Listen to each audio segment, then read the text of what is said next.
Hey guys, it's April with Crafting with April. Some of you had some questions about how to use the Cuttlebug, so I wanted to do a quick tutorial. I'm not going to go through every scenario, but I'm just going to show you how you can emboss and die cut with your Cricut Cuttlebug. Your Cuttlebug is going to come with some directions, and in there it's going to tell you what type sandwiches you need for whatever it is you're doing. If you're going to do cut and emboss, or if you're just cutting a die, or if you're just embossing, it's going to show you everything that you need to know. Also, most of the dies and your cut and emboss dies are all going to come with the little flyer in it that tells you the sandwiches as well, and you can save those. I just save one and keep them in my box with all of my dies in my folders, just so I have it for reference if I ever need it. And then you're going to have your A plate and 2 B plates that come with it. Now don't be alarmed when you see this. This is normal wear and tear on your plates. So that's what's going to come with your Cuttlebug. With some of the cut and emboss folders, you have a cut and emboss mat. This is also like a crease mat, but it's just a foam rubber mat, and you're going to get that. I'm not going to go into detail because I have to dig out a die that does cut and emboss, and I just don't really have time to do that today. But the sandwiches in your directions will show you how to do that. It's very detailed, and you can do it. To cut a die, first, let's show you, if you did not get your magnetic plate, you will need either or. You're going to either need a C plate to cut dies or a magnetic plate to cut dies. You need one of the other, or you're going to have to build up with some paper in between your A and your B plate to get the right thickness, and that will be determined by your die and the paper that you stack in there. But you can do it. So to normally cut a die, let's say you did not get the magnetic plate and you got the C plate. You're going to put your A plate, you're going to put your C plate, and then one of my B plates, I just label that my cutting plate. And that's what I use for all of my dies. So I keep one good plate all the time. And if I need to replace a plate ever, then I still have an extra plate. Then you're going to need your die. And it needs to be face up. That means smooth side down. This is the cutting side. It's rough. And that's what's going to cut into your paper and into this plate. Okay? And I just have a piece of scrap here. Let me just put that on top. And then my B plate. Okay? And that's the sandwich you're going to need. And then you open up your Cuttlebug. But hey, sometimes, oops, see that? My die slipped out. And that's because I don't have a magnetic plate. So what I need to do is, we're just going to pretend this is patterned paper or whatever. If it's patterned, you want to put your cut side of the die down on the pattern and tape it down with just a small piece of tape or washi tape so it doesn't move. Okay, and it stays in place and cuts where you want it. You still want to place it face down. That way you get the nice pretty edge.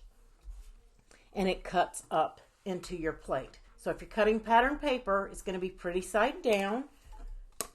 And again, let me show you the die. The die is face up, pretty side down of the pattern paper. If it's not patterned, it doesn't matter.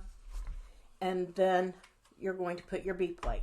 You're going to put them in your Cuttlebug and you're going to run it through. You may hear creaking and cracking. That's the paper popping and it cutting into your plate, and that's perfectly normal. Okay, and you can see where I've been cutting with this one. It's got a little bit of paper trash in there. That's okay. And then you're just going to pull your die up. I'm going to save that little piece of tape. I may need it. And you're going to remove your die cut, and that gives it the nice, pretty smooth edge that you don't get with the cutting machines. And that's why people like to have these for their embellishments on their cards and things they make with their makers and explorers, or I do. Now, how do you cut without a C plate but a magnetic plate? And it's basically the same. A plate, magnetic plate, my smooth uncut B plate, my die, and you can see here, this is why you want the magnetic plate. It won't shift, okay? It keeps your die in place. And then, of course, my paper. Then I'm going to put my plate right back on there. I'm going to make sure that since this is a scrap that I'm covered, let me just be sure. I probably could have gotten scissors, but I'm just going to place that in there. And you can tape it down with washi tape if you feel more comfortable. You can do that. And then run it through my Cuttlebug. Out the other side.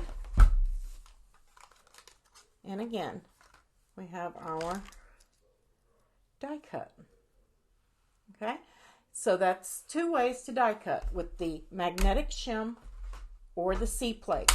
And the reason that you need those, if you'll look, this magnetic shim and the B plate are the same thickness as just the C plate. So if you take one away, you're going to have the other. And that's all in the book, and it will show you which plates that you need. How to emboss with an embossing folder. And you can use just about any embossing folder. You may have to determine if you need your C plate or your B plate or what, depending on the folder, how thick it is. Like, let me see. I know I brought one over here to show you guys. And I don't know where there it is.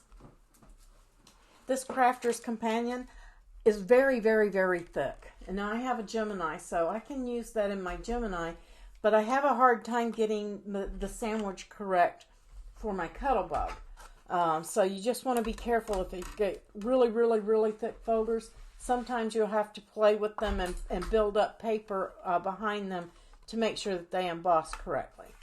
But to normally emboss, it's going to be an A plate, a B plate, your embossing folder with your paper in it. Make sure that your name is up to the top and your pattern is facing up if you're using pattern paper. And then you're going to feed that sandwich into the Cuttlebug. And you're just going to roll that in and take it out. And now your paper is embossed. And if you didn't use pattern paper and you want to use the deboss side, you can do that as well. That's all there is to embossing with the Cricut Cuttlebug. Again, you will get the instructions, and you just need to figure out which plates you need for the paper that you're using or the die that you're using. But just about any die and plate can be used in the Cuttlebug, as long as it's not more than 6 inches wide. Okay, and the plates do come in the 6x8s here. I think that's what they are, 6x8s. I say that. And they also come in the 12-inch length. Yeah, 6x8s and a 6x12.